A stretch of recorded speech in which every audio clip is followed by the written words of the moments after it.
In fact, I was thinking of getting John Candy as the neighbor down the hall from Dana Barrett. I just worked with John in his first movie, Stripes, Woo! along with the other guys. And I sent Candy our first script. I don't remember the day. Candy calls me up and he says, "No, I don't get this, but maybe if I could play him with a German accent." And Dogs. and I'd like a couple of big German shepherds. I said, "You can't have German shepherds. There's these dogs on the roof. It's gonna be confusing to everyone." And he finally passed.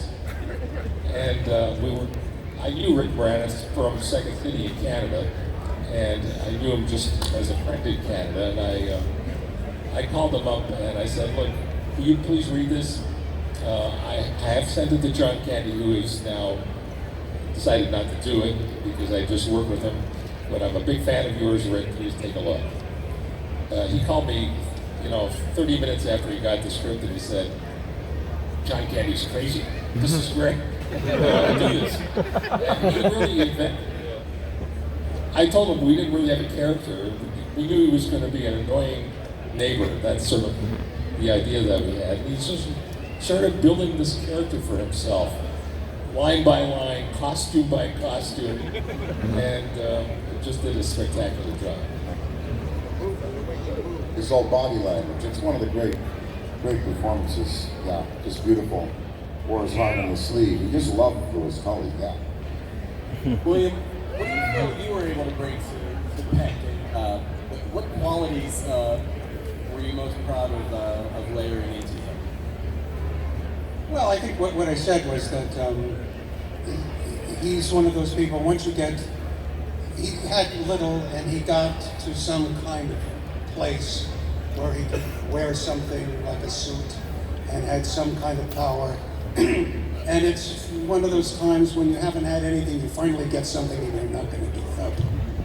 And that's what it was. Also, there was another interesting thing when Theone Aldrich, who did the costumes, and we were talking, and I was trying to visually think how to embody that. And we made a couple of decisions. And the decision that she first suggested, which I realized was really genius from her, was that we keep me looking the same. I never change my suit. I wear the same thing. We make a little Phi Beta Kappa pin that he wears all the time because that is signature thing and his signature accomplishment in life so far. And maybe change the tie, but just a little bit because you don't want to get too crazy. And just a little here, a little there, and then you show your power. And if your power is contested, it's obviously unethical and wrong and deeply insulting. And that's how the path of life is for her. And I didn't find that hard.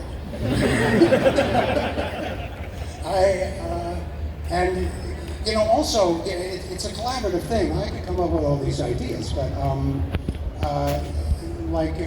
in the scenes that we had with how Ivan orchestrated all of it, and we all were, everybody else was so cool. It was New York, and we all kind of semi-knew each other and what we were doing and everything, and it gave a wonderful platform to you had the other characters show you who you were. And that's, when you have really great actors like Murray and Dan and Ernie, and they, how they react to you shows partly who you are, and you respond to that. So it was a real kind of learning experience, and it just went strata by strata by strata. That's how I remember. Ernie, you and I, we just spoke earlier in the week, and you told me some really moving and powerful stories about the reaction you've gotten to Winston over the years from African American viewers, kids. You ran into an actor in a bank, and I thought that was a pretty great story. Can I get you to tell about those experiences and encounters, and how Winston became a point of pride? You get the job, you do the work, you envision it a certain way. You don't think of, if I say this line, people will remember this line. You don't thinking about, it amazes me 35 years later, you guys come up with lines, you know, this job is not worth $11.5 a year. So, but I have run into over the years a lot of people of color, not just African Americans, but who say they were very, very happy that Winston was in the movie, and that was right after the movie came. I worked a television show called St. Elsewhere in Denzel, Washington. I did 8 episodes. Denzel was my doctor on the show, and I saw him in the bank, and he came up and said, "I saw Ghostbusters." He said, "Yeah, I really like it a lot. I love that character. Thanks for not embarrassing me."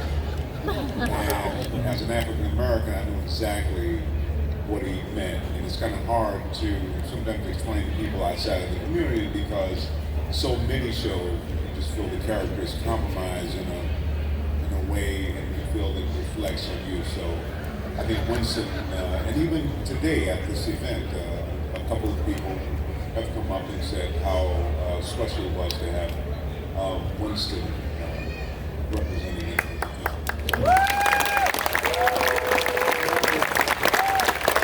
You know, from day one, I wanted Belushi and Eddie Murphy in the movie, so I was writing the parts for both of them. John died. I was writing John's line, a scene between myself, the character, and we didn't know who the other one was going to be. But then, of course, after John died, it all got stalled. And I always wanted Eddie in the movie. I thought he'd make a great Ghostbuster. Thanks, Ernie. It worked out the way it did. I love it. Yeah, well, we could add Eddie too, and you and all, you know, that would be great, you know.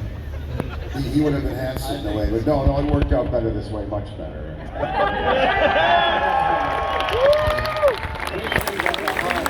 Yeah. Tools and talent. But,